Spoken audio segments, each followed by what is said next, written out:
Now, when we have rational functions can have asymptotes. Rational functions can have holes in the graph. We've seen earlier that if you have a 0 over 0, when you plug in the number, then that tells us that there is a hole in the graph. If there is a hole, we should be able to apply factoring of polynomials to cancel the factor that's causing the 0 in the numerator and the 0 in the denominator.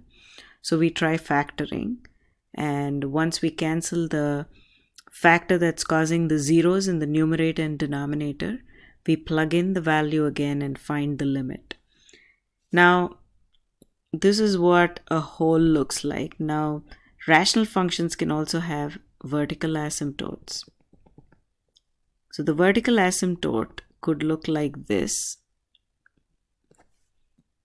It could look like this, going down on the left of the number and going up on the right of the number. So let's just draw the x-axis. So we have a number here.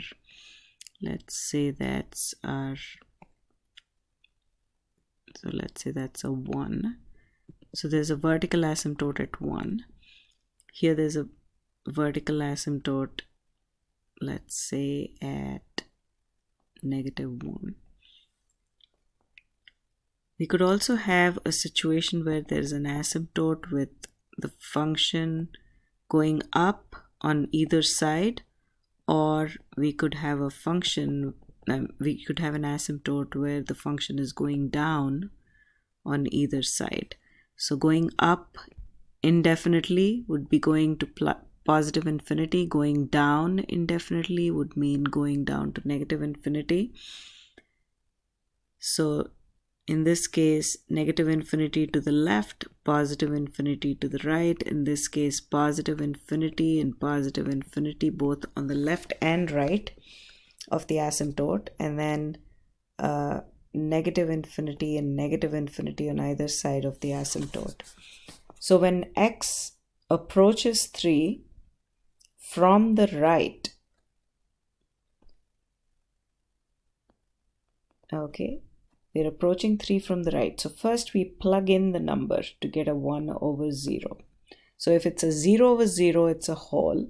If it's something non-zero over a 0, this tells us that there is an asymptote.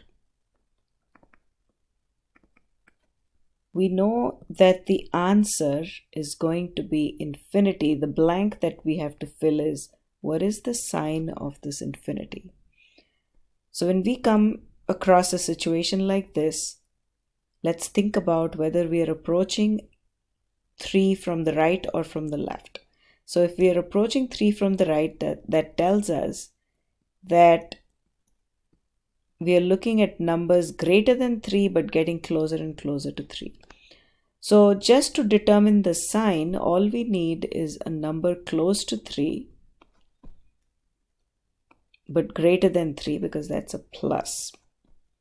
So that's 1 over 3.1 minus 3, which is 1 over 0.1, which is positive. All we care about is whether it's positive or negative. So that tells us that it's a positive infinity as x approaches 3 from the right. Now let's look at the same function as x approaches 3 from the left, because that's a minus. So when x approaches 3 from the left, we are looking at values of x less than 3 but close to 3. Let's say at 2.9. So we plug in the 2.9 minus 3 to get a negative number. I don't care about the size of the number, but I know it's negative. Now, again, this is a 1 over 0 when we try to plug in a 3, and that's why we're looking at it from the left, approaching from the left, because we know that it is some sort of infinity.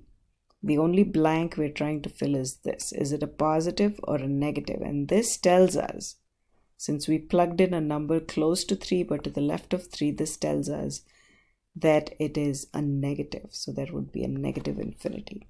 So if you know it's an asymptote, it's either a positive infinity or a negative infinity. All you have to do is fill in that blank. Now let's look at the limit in general. What is the limit of 1 over x, 1 over x minus 3 as x approaches 3? Now in this case, we know it's a 1 over 0, which is an asymptote. So we need to first approach from the left, find the kind of infinity we have, approach the number from, I'm sorry, this is from the left. Oh, sorry, this is from the right. And this is from the left. When we approach 3 from the left, we get a negative infinity. When we approach 3 from the right, we get a positive infinity. Since these two do not match, we say that the limit does not exist.